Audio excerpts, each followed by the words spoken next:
Hello, ladies and gents, and welcome to the AJ Roberts Show. Today we are joined by none other than the famous Matt Le Tissier. Matt, welcome to the show. Thanks, mate. Good to be here.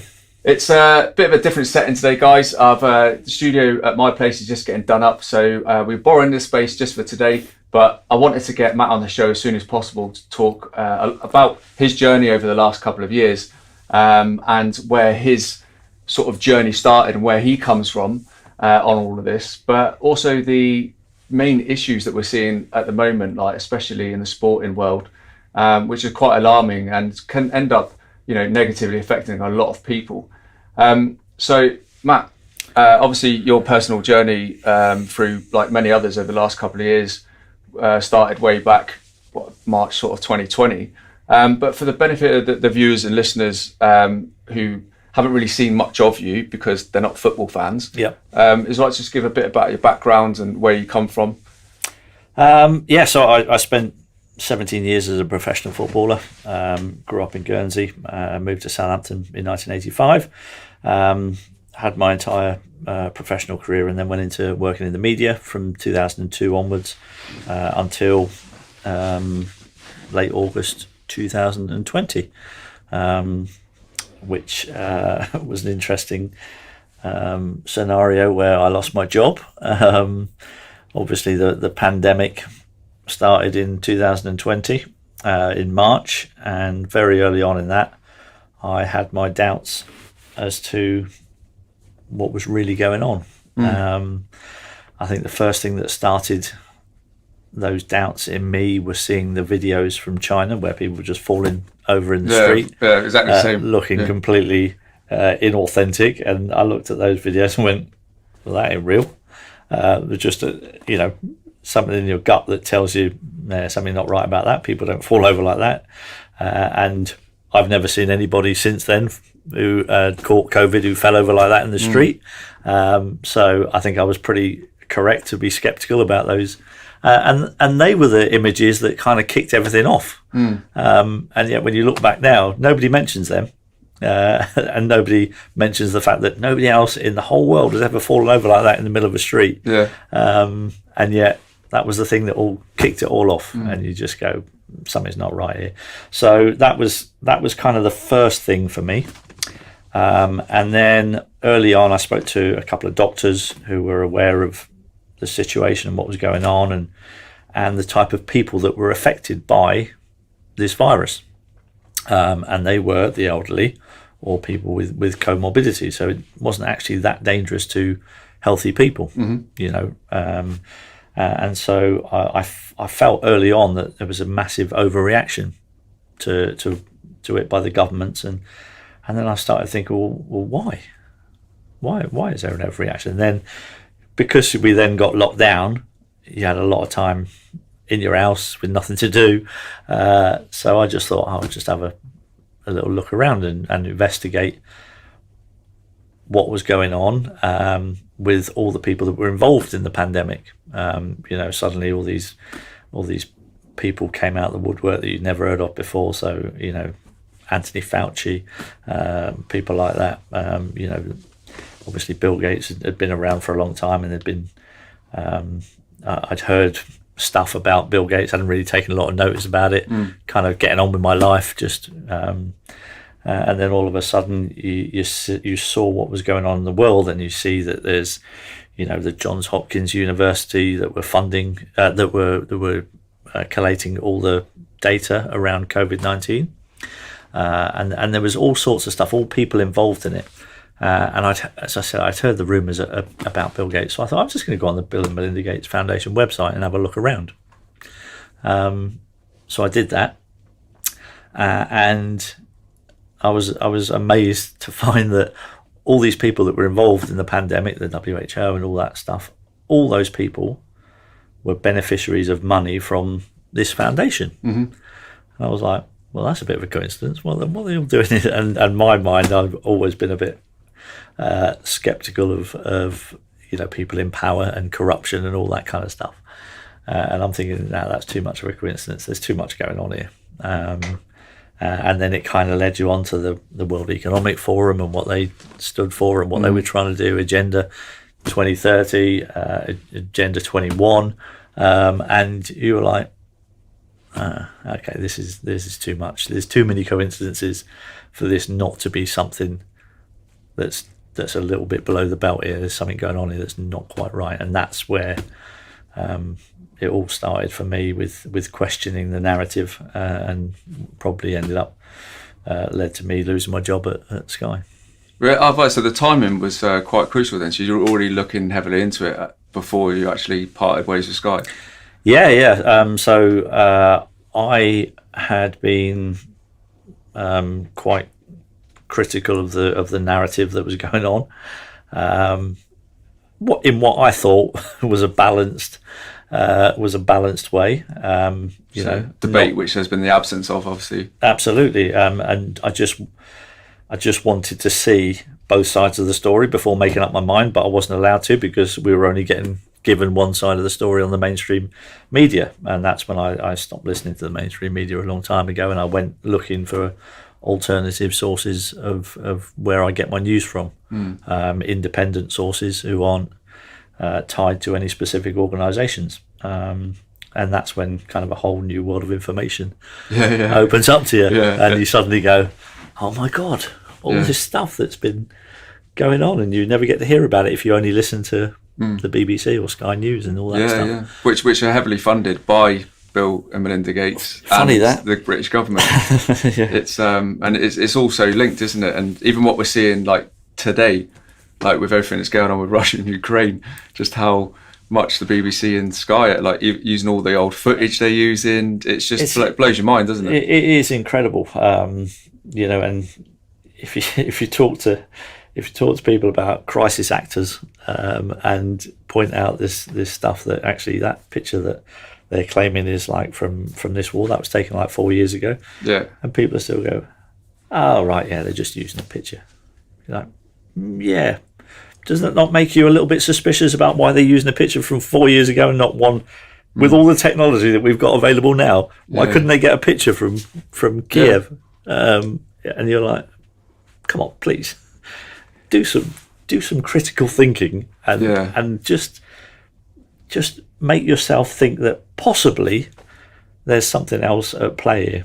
I think that's why we've been dumbed down now, haven't we, over time? So it's all by design. So talk about it often, how society have been kind of dumbed down like en masse. So like our level of vibration and consciousness has been brought down to a much lower level, because once that's there, it's a lot easier to indoctrinate fear, which then, and confusion, which then people make different or silly decisions on, which we've seen en masse across the world.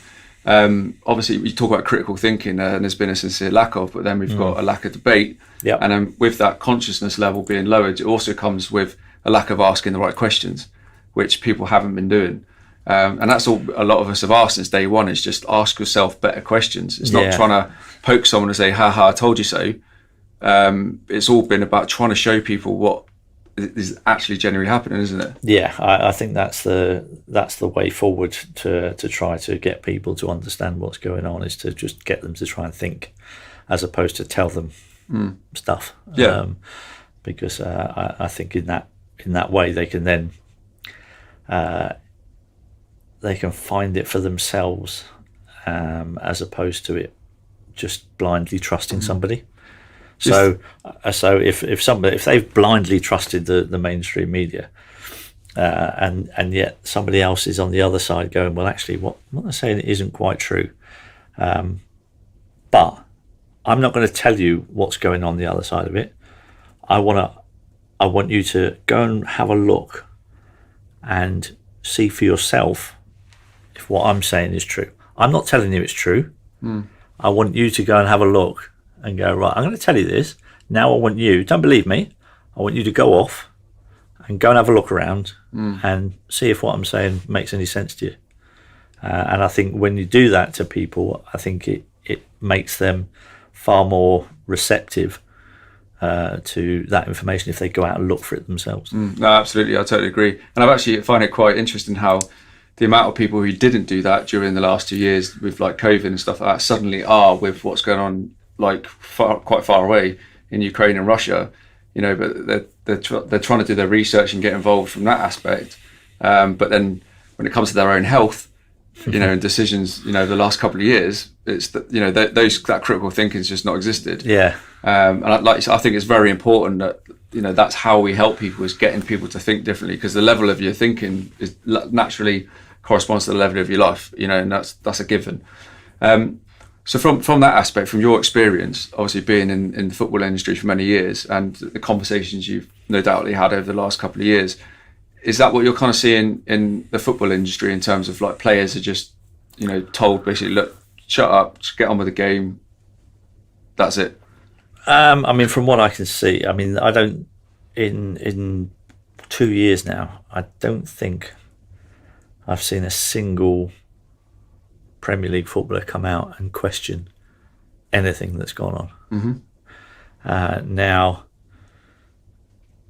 that to me says only one thing, and that is that they have been instructed by their clubs to not say anything, to just shut up and say nothing at all. Don't be controversial. Don't go against the narrative, because it just doesn't make sense. Because with all those players, now there's got to be 500 players in the Premier League.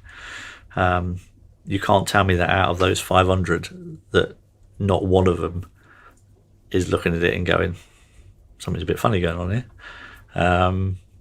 because that wouldn't be representative of society as a whole. Would you think the amount of players that we've seen coming off the pitch and been out the game for a while due to sudden heart problems, not just in the Premier League, but we're seeing cardiac arrests happening all over the world. Yeah. There was 4 players in the Australian Open in the tennis that had to come off, which is all 4 with heart problems. Yep. And even people in the stands in tennis, which is something that we've never seen on a scale like we're seeing now. I don't know if people's argument is, it's only because they're paying attention to these people now and they're stopping the game now, which is the argument every time, but not on the scale that we're seeing. No. If you plot that on a graph, and there's plenty of evidence out there, you can see it on these graphs, the rate at which this is happening to sports personnel has gone through the roof, worldwide. Yeah, no, I don't think you've got to be a genius to see that.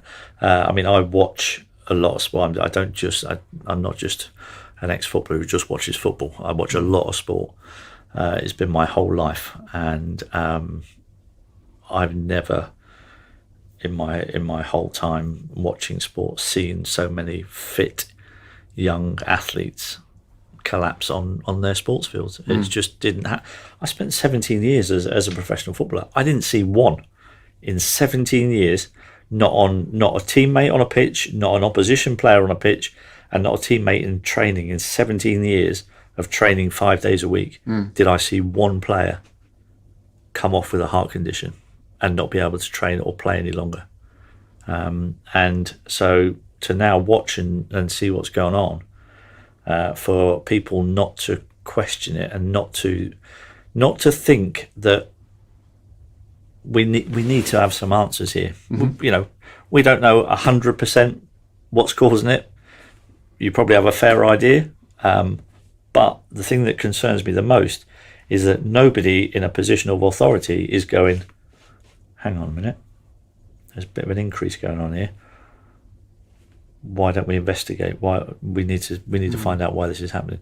And the fact that none of these people in positions of authority at the PFA or the FA or the Premier League, UEFA or FIFA have looked at it and gone, we need to do something about this. We need to. Because you questioned this, didn't you, on Twitter? And was it the FIFPro came basically made a response, didn't they? I did, yeah. I questioned FIFPro with the Worldwide Players Union as to, were they a bit concerned about what's happening to their members on football pitches? And I got a response back because the chairman of FIFPro was somebody who I used to play against in my career. And he rang me up about 20 minutes after the tweet and wanted to have a chat with me to try to convince me that what I was seeing with my own eyes wasn't real, and that what you're seeing, it always happens, you just haven't noticed it before. Now, I ain't a stupid human being. I've watched a lot of sport. I know this is not the same as what has gone on before. I know there have been isolated incidents. I've seen them. I've not seen this volume of incidents on football pitches, and so I would not allow myself because to be told by somebody that what I was seeing with my own eyes was wrong. I don't accept that. I listen and I watch, and if I see things with my own eyes, then somebody telling me that what I'm seeing isn't real, I'm sorry, mate, but you're deluding yourself if you think that this is the same as whatever happened in the 17 years that I was a professional footballer, which I never noticed.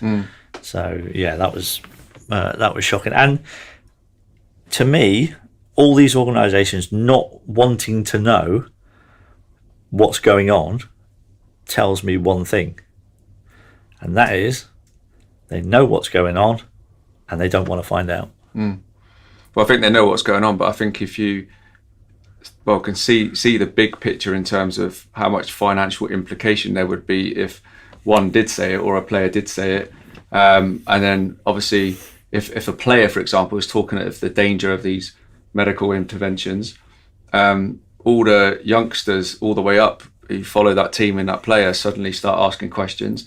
Next thing, you've got the sponsors saying we're pulling the plug because you've breached your contract, and then it all comes down to like that one player saying that one thing. So it'll very more likely be on the lines of those kind of things and affecting their contracts. But like I said, the big boys at the top who make the decisions, like the fact that they've not come out and says, yeah, we acknowledge there is a problem and we are looking into it. Like, that's not hard, is it? Why would you not come out and say that? Absolutely. Why would you not do that? And that just makes it worse for people them. more suspicious. Yeah, makes them look like they've got something to hide. Yeah. I mean, that's the worst bit about it. I mean, a French tennis player the other day said that he's not playing in the US Open, is he? Because he's got heart complications. Yeah, Gael Monfils, yeah. From having his booster. Yep. So he's been totally honest and open about it. But again, I said like individual singles tennis players aren't within a big team, are they? As such, No. and as we see with obviously with Novak, which is another big conversation in itself. Yeah. But I mean, obviously, this whole journey for you has been like huge in the last couple of years. So maybe I don't know how you look at it, but you've coming away from Sky Sports. Perhaps there's been a blessing in disguise for what you've been able to do along your own journey and perhaps projecting future plans. Yeah. And I think when things do come good, which they will, I think many people are going to look to the likes of yourself and others who have been very open and not worried about the comeback on it. How's your family been throughout this whole process for you? Because obviously being a celebrity football player, you get a lot of praise, but then you also get a lot of flack as well. I mean, you get trolled like hell on Twitter. Yep. Which is comical. Some of the things I read. But how's your family been with it all? I think 18 months ago they thought I was a bit of a nutter. I think in the last few months, I think they've started to understand more where I'm coming from. As things have panned out. The thing is, I've been consistent with my views throughout. I haven't changed. And as the evidence changes around us, then what I've stood for has made more sense. And so it was tough for my immediate family when I was getting when I took my stance and I was getting a load of abuse for it. They obviously didn't like that I was getting lots of abuse, and they also were very much conforming to what the narrative was, and following all the rules and all that stuff. But I think they've realised over time that I'm not a nutter. I'm not a conspiracy theorist. I like to call myself a conspiracy realist. Yeah, exactly. Because every single one's come right. Because I mean, all the people that I was listening to 2 years ago, all the stuff that they were saying, they were. It was all coming through in real time, and I think as more and more of that stuff started to come true, people started to look back and go, "Oh, actually, yeah, maybe he knew what he was talking about." Well, a lot of the media are doing that at the minute, aren't there? There's a few sort of like tabloids that are sort of like trying to reel back a little bit, Absolutely, take cover, and say it's not all us.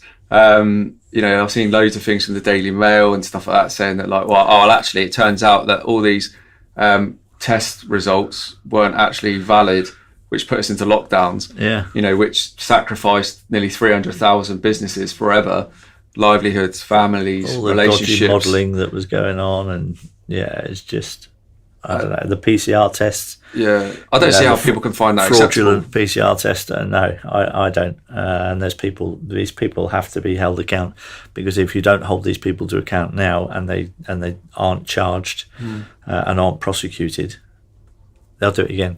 They'll still be there at the top. It's right fixing the problem. Back. Yeah, they'll be back and they'll do it again. And so you have to make sure these people pay for what they did to society.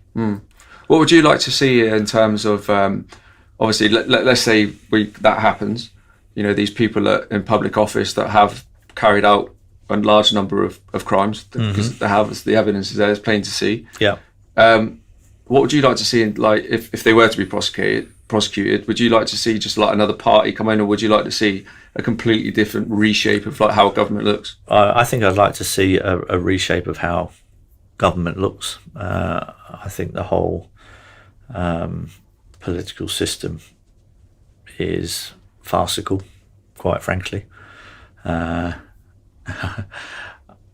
see no difference between the Conservative or the Labour Party. I think they're both manipulated by the same people above them.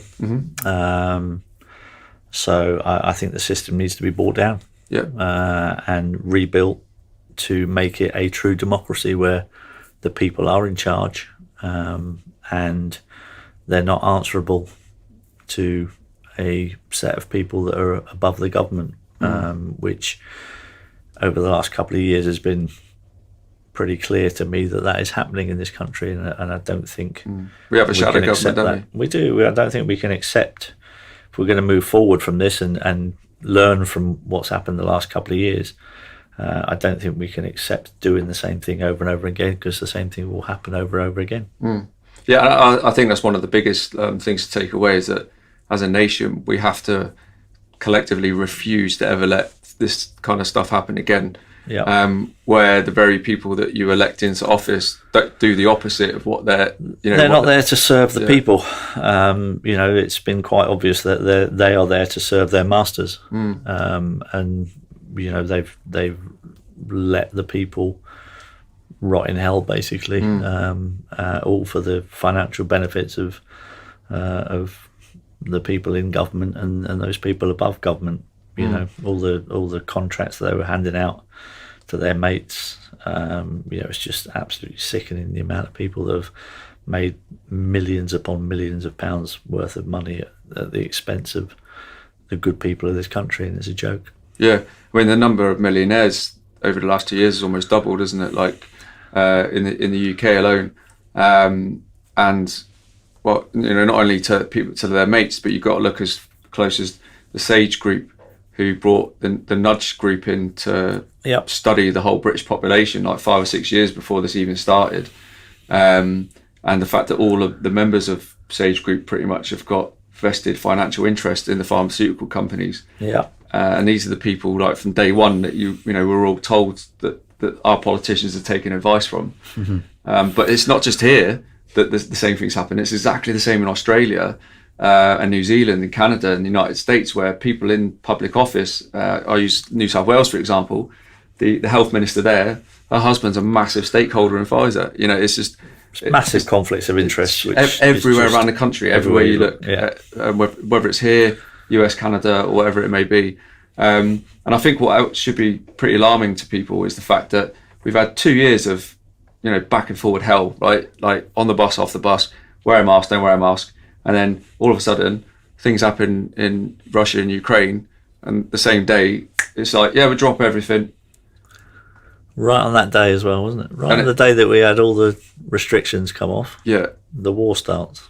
And you're like, oh, exactly. And I think, again, funny, when you isn't talk it? about questioning things, yeah. that the fact they can just drop everything when it was only 6 weeks before, they are literally like, guys, cases are doubling every day. Omicron's rife. Omicron is scary.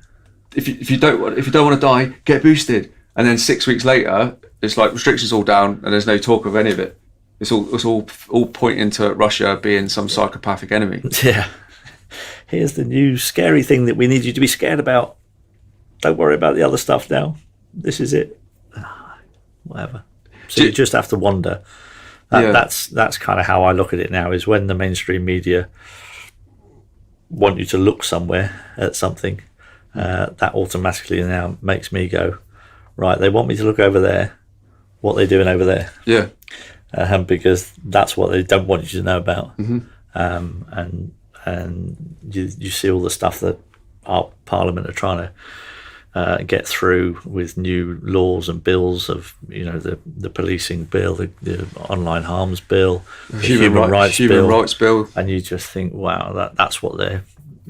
Is that what they're trying to hide from the public? Don't worry about those bills. We're going to get them through quietly while you're watching what's happening in Ukraine over there. Yeah, exactly. All whilst people are going about their everyday business with these lowered restrictions, because on average, and I learnt this from the very same people who studied our population, on average it takes 90 days roughly for a society to forget about a major incident.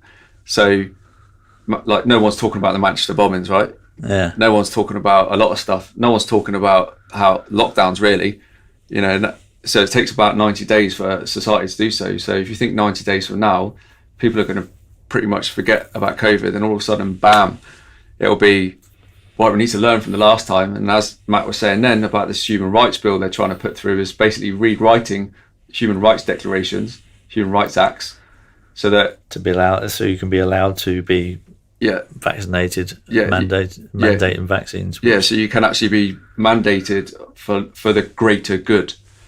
Basically putting the rights of the group before the rights of the individual. Yeah. Which is a scary place to be. Exactly. And I know there's a lot of good work going on at the minute. People were actually trying to do something about it, and it has been the case all the way along. You've got the Together Declaration. A number of other key influencers now have been doing fantastic work to bring a lot of these potential horrible events to the forefront, so people can fully understand them, what we're potentially walking into. So it's a case of pointing out the bear trap every time, isn't it? Yeah, that's exactly what it is. Just getting ahead of the curve and making sure everyone's aware of what's going on and what they're trying to do to restrict your freedoms as a human being. Yeah.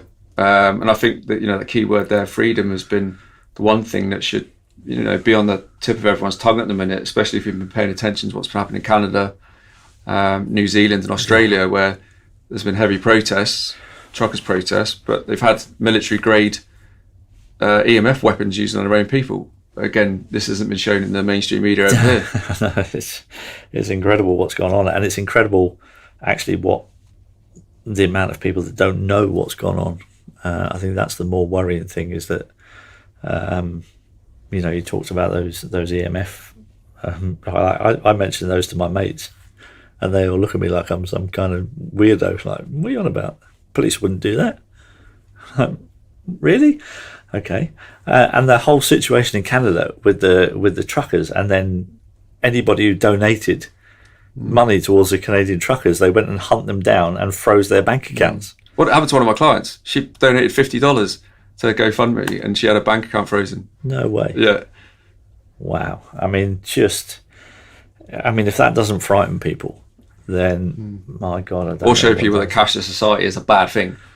Cashless society is a horrific thing, because all it does, is just give the government control over anything that you can spend your money on, and they can take it away. As has been proven in Canada, at the flick of a button, you have no access to your funds, just because you donated $5 to the Canadian truckers. Honestly, if that doesn't scare the shit out of you, then nothing ever will. Yeah, I know.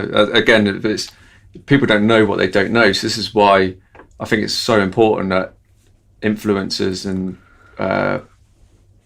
corporations and groups really help people and showcasing to the forefront of this news is happening, it is out there, this is actually like the real deal. And it's just a case of people being more receptive to it and more open-minded, isn't it? Because a lot of people do like to shut the blinkers down. Unfortunately, we live in a world where, because of how it's been run, some people just like being governed. Yes, yeah, I think we've seen that with the amount of people that won't take off their masks now, even though they're not mandatory. I still see people walking outside with their masks on, which has never ever had any basis in scientific reasoning to think that might help you in any way, shape or form.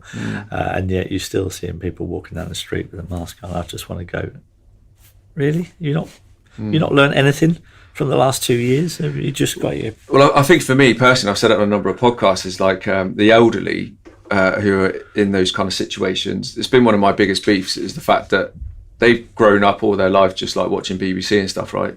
And I was literally saying it to my wife this morning that because of the advancement of technology and how quickly it's moved, like, from computers to mobile phones to gaming to apps and everything else like that, the speed at which it's happened, even as someone of a younger generation has trouble keeping up with it all. Yeah. For the older generation, they just have no idea. So what will they do? They go back to what they feel comfortable with, which is like news in the morning, news at lunchtime, news in the evening. So they still think there's this deadly thing going on. You've got 80-odd-year-old veterans, like, getting their army kit out their garage. They think they're going to war Russia, and they're the people I feel really sorry for, because they're the amazing people who have built our country up to what it is. Continuously paid their taxes their whole life, and they're then put into this perpetual state of fear, which you see every day in plain sight, walking down the street, masks on, almost scaling the walls, like we're not going to go near anybody. And so they're the people we need to help, aren't they? Yes. No, they definitely do need. They do need a little bit of help in understanding what's gone on and understanding that there is a whole world of information outside of the mainstream news media. Where do you get your info from?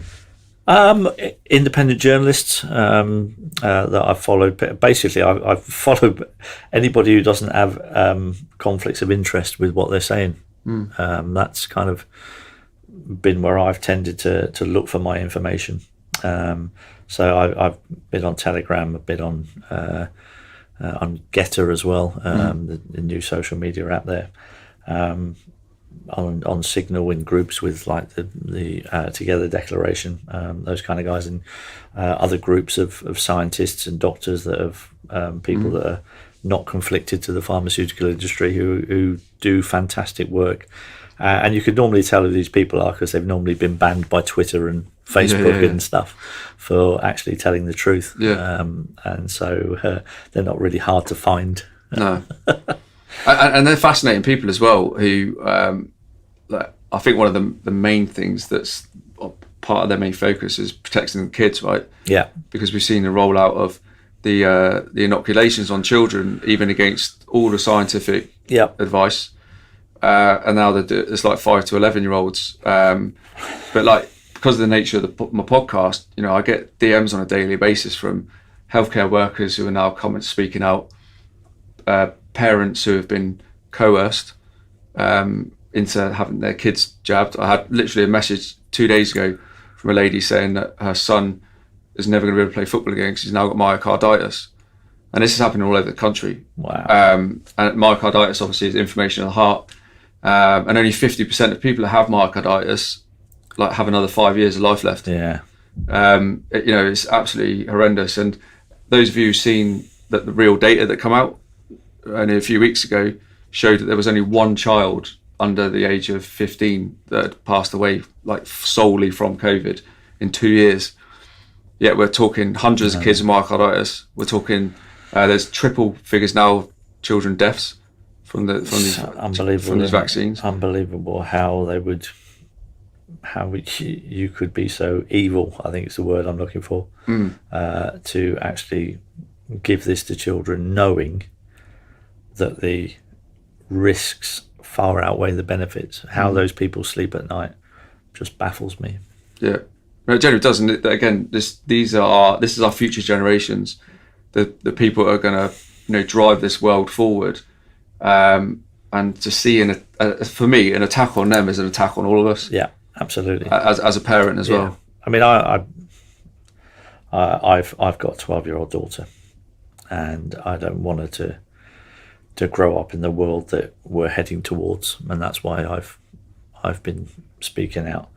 You know, I'm 53 years of age now. I've grown up and had a lovely childhood. I had a great career, and I've had a wonderful life. And I just want my daughter to be able to have the same chances in life that I had. And the way it's going at the moment, she's not going to get that. Yeah, and I think a lot of parents feel the same, myself included. You know, I'm always thinking, you know, 2, 3, 5 years ahead. Like, you know, what can we do? What environment can we create to give our kids the best future looking forward? Like, is it in this country? I don't know. Yeah, you know, that's what we've questioned it. Yeah. I think only time will tell over the next 12 months, like how things will shape out. You know, I do believe that the narrative for them is crumbling massively. In a lot of elements, the good guys are in control, I think. And I hope so. Just looking past all the smoke and mirrors, I think there is a brighter future there. People just have to open their eyes, I think, a bit more just to see that light at the end of the tunnel. I think that's one of the main things moving forward. I think people need to do is and use your time to collectively come together and drive community forward. I think in a massive positive way. I think it's right, and I think you're right with the community side of things. I think it's right to try and build a solid base from the community, and then work your way up from there, because you know the political process, I think, is so corrupt at the top that the only way you can kind of really change it is to build a good base at the bottom, so grassroots and start building upwards from the grassroots, and then start getting like-minded people to you know, get into your local politics. You know, would you say like driving it from the grassroots up, but maybe have like a steering group for like that village, town, city? I really like the idea of this, and then that they vote on policy, not a person. Yes, yeah, I think that's absolutely right. I've never really understood why the whole thing about the whips in the parties and stuff. I've always felt, even from a young age, I looked at things and gone, well, why are you forcing people to vote one way when maybe their conscience is telling them to vote another way? And it never sat right with me. And it's only kind of now where I've had time to reflect upon things, and I haven't been busy with my career and stuff, that I've actually been able to look at it, and it just doesn't make sense. You know, if the politicians really wanted to represent the people, then surely they should look at each policy that is put forward into the House of Commons and not have to vote the way my party is voting. You know, that doesn't make sense to me. Surely you can have a system where a policy is put forward, and you can be able to have your own vote on it, and take into consideration, you know, where you are, your constituency, listen to your constituents, and if they're telling you by the majority to vote in a different way to what your party is telling you to vote, then, you know, surely you should be able to do that without fear of reprisals from your party. Yeah. I think that's been an issue with my local MP after a couple of meetings with him, is that I queried, you know, why did you vote for mandated vaccines on NHS workers? And his answer was like, his vote automatically goes on to what the party, because he's a front bencher, so it automatically goes to the actual what they actually want to vote for. So he actually doesn't have a say in it. Again, I don't see how that is fair and how that works. No, I think you're right. And do you know, the other thing that I've mused about over the last few months is that really big decisions for the country that weren't in the manifesto of whatever party gets in, the really big decisions. With the technology that's available to us now, it would be really easy to have referendums and really take a true idea of what the country thinks about that, something that you're going to try and bring in. It would be really easy now to be able to take a straw poll of the population to say, well, do the majority of people want this? And is this going to be beneficial to the majority of people? And why couldn't you do that? Yeah, with the technology that's available now. Well, I think we perfectly could, but I think the key thing that you mentioned there is like what the majority want. But I think the last 10, 15, 20 years, we've been almost driven into a society where the minority makes the most noise in so many different areas. And we're seeing it like through indoctrination at school, which just makes the system even more broke, the educational system. So when, teenagers and that leave school and are old enough to vote and stuff, they don't even understand like what they're voting on. No, I mean, I didn't, to be honest, when I left school, and I'm not sure that I've ever voted in a general election, quite frankly. And I don't know, it's just because I thought it was pointless because they're all corrupt anyway, so it don't really matter what my vote does. And as I get older, I'm actually thinking, I was probably right to think that way. But I've been thinking about the last few weeks about schooling, and it now amazes me that when you go to school, you don't get taught in school anything about proper life, real life, and the things you have to do in real life. So when I was at school, I never once had a lesson at school about how to look after your money. No. How to budget. Still the case, obviously. And absolutely. I don't think they want you to. Yeah, why would they not teach you about mortgages? Why would they not teach you about how to save money? Nobody mentions that. They just go, just put on a credit card. Yeah, I think kids are set up, I think, to go and work for someone. There's nothing entrepreneurial in the education. It just looks like they want to get them into debt as soon as they possibly can. Yeah, in the cult. That's basically it. So you then become dependent on the government, dependent on the banks, dependent on big food, big tech, big pharma, and you end up in that perpetual cycle, which a large percentage of people just don't get out of. I know so many people, especially from like the military as well, that just because you've got that security bubble, they just end up in so much debt. And constantly paying off tax-free cars and all this kind of stuff. But you're not taught about any of that kind of stuff. No. Did you not use trigonometry like on the field? When you're about to take a free kick? Did I use trigonometry? Not really. I just used that's the kind of stuff my son says. Just used what I was seeing in my eyes, what I could feel and what I could see. Well, here's a question about football. To put a bit more of a positive spin on things. Obviously, apart from the goals you scored against Man United because they were bang average, what was the best goals you scored? The best goal, technically, I feel that I scored was a goal at Blackburn. From about 35 yards, where I whipped it in the top corner with my right foot. That was kind of one of the best ones. What I felt was the best goal I scored. There were a few other decent ones that I was proud of. There was a goal against Newcastle where I flick it over a couple of defenders, run round them and slot it in the corner. I think that's in the top 10, I think. Yeah, there was another goal in the same game where I took it on my thigh and volleyed it in the top corner to win the game. So that was pretty special. To have those two goals in the same game was pretty cool. A lovely chip against Peter Schmeichel, which was really nice, which I'm sure you'll be delighted about. Never saw it. I scored a half volley against Liverpool after 27 seconds in a game on Valentine's night. Oh, nice.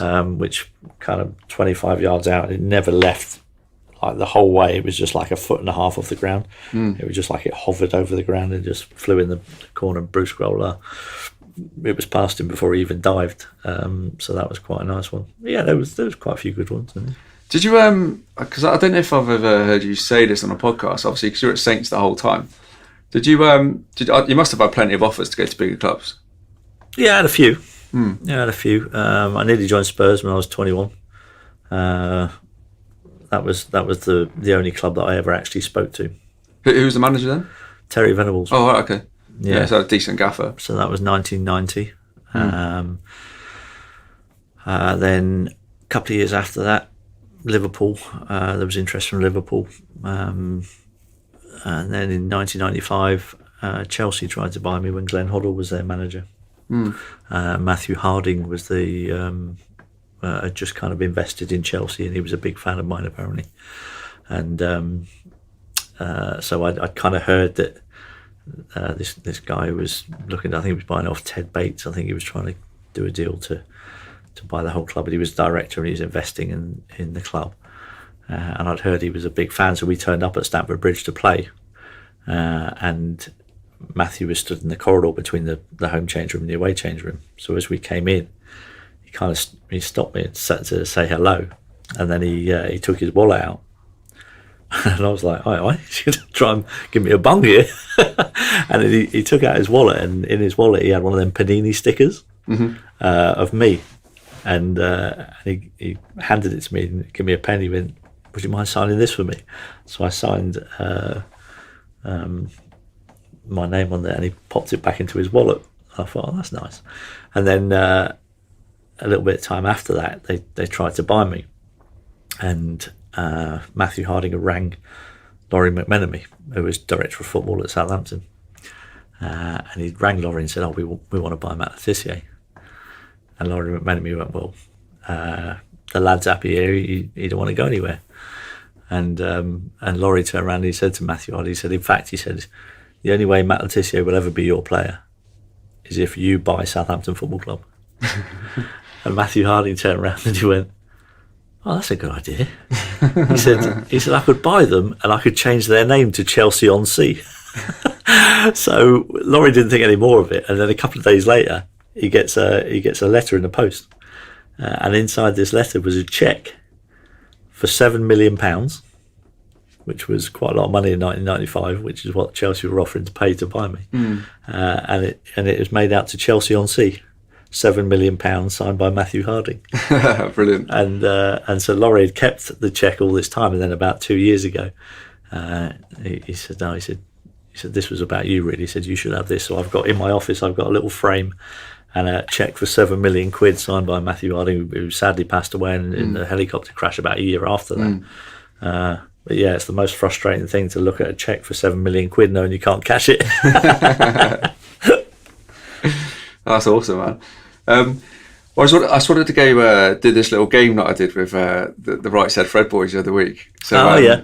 So I was chatting with them last Friday at the Together Declaration. So for the viewers, some may remember this thing on MTV called Celebrity Deathmatch. It was basically where it was cartoon celebrities versus cartoon celebrities, and then it used to be scrap and there'd be a winner. So I did like a virtual one with the Right Said Fred boys over there, like basically who would win. Oh, okay.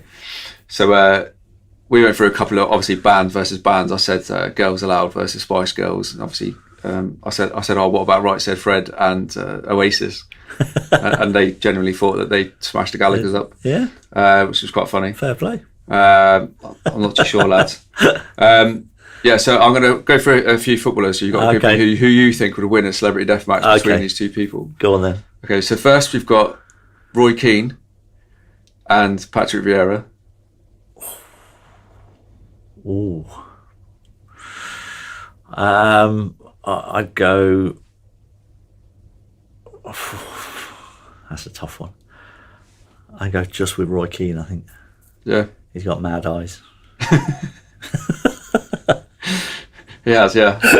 I noticed that just as a fan. Yeah. Okay, we've got Peter Schmeichel. Yeah. Bruce Grobbelaar. Ooh. I'm going Bruce Grobbelaar. Bruce Grobbelaar? Yeah. He's the big Dane. Yeah, because only because Bruce was Zimbabwean, and he used to tell me about all these things that he used to get up to in the jungles in Zimbabwe when he was growing up. Fair enough. Yeah, I'd go Bruce. Fair enough. Sir Alex Ferguson or Conte? Well, I mean, Sir Alex is getting on a bit now. I think Conte would take him. I don't know. No, yeah, Conte. I think Fergie would get him drunk. Well, yeah, I suppose there is that. Yeah, he could probably drink him under the table. Yeah. Yeah. If it was a drinking death match, I'd take Fergie. Fair enough. Tony Adams. Yeah. Martin Keown. Oh. I'd go Martin Keown. He's got the mad eyes like Roy Keane. He's got them, yeah. And I know because he used to follow me around the pitch. He used to man mark me when I played against him. Fucking horrible. Not nice memories. Gattuso, the Italian. I know him, yeah. Paul Ince. I think Gattuso. Yeah? Yeah, I think Ince was a fraud. He wasn't as hard as he made out. You heard it here, ladies and gents. The governor, not having the governor. Okay, last one. Who do you think would win between Matt Le Tissier and Alan Shearer? I want a scrap. Yeah. Oh.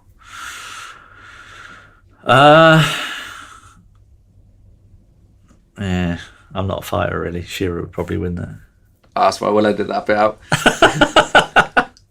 I don't like fighting. Well, you heard it. You heard it. Al. He's a strong boy, Al. Yeah. You heard it. It depends. You heard it, Mr. Shearer. Matt Le Tissier is a lover, not a fighter. I never said that either. Awesome. Well, Matt, thanks so much for coming on the show. It's been an absolute pleasure. Guys and mate. girls, I hope you took a lot of information from the things we discussed today.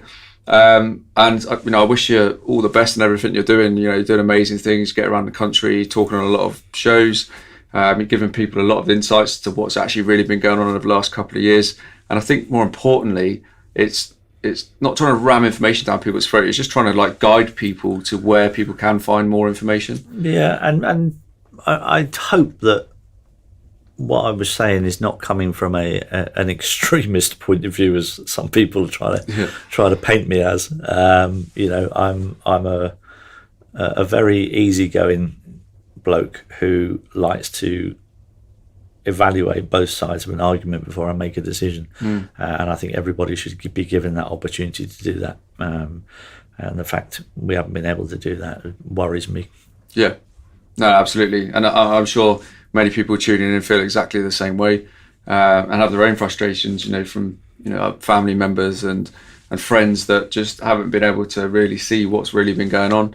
I'm one of them, and I'm sure majority of people watching are in the same category. But no, thank you so much for coming on, taking time out of your busy schedule.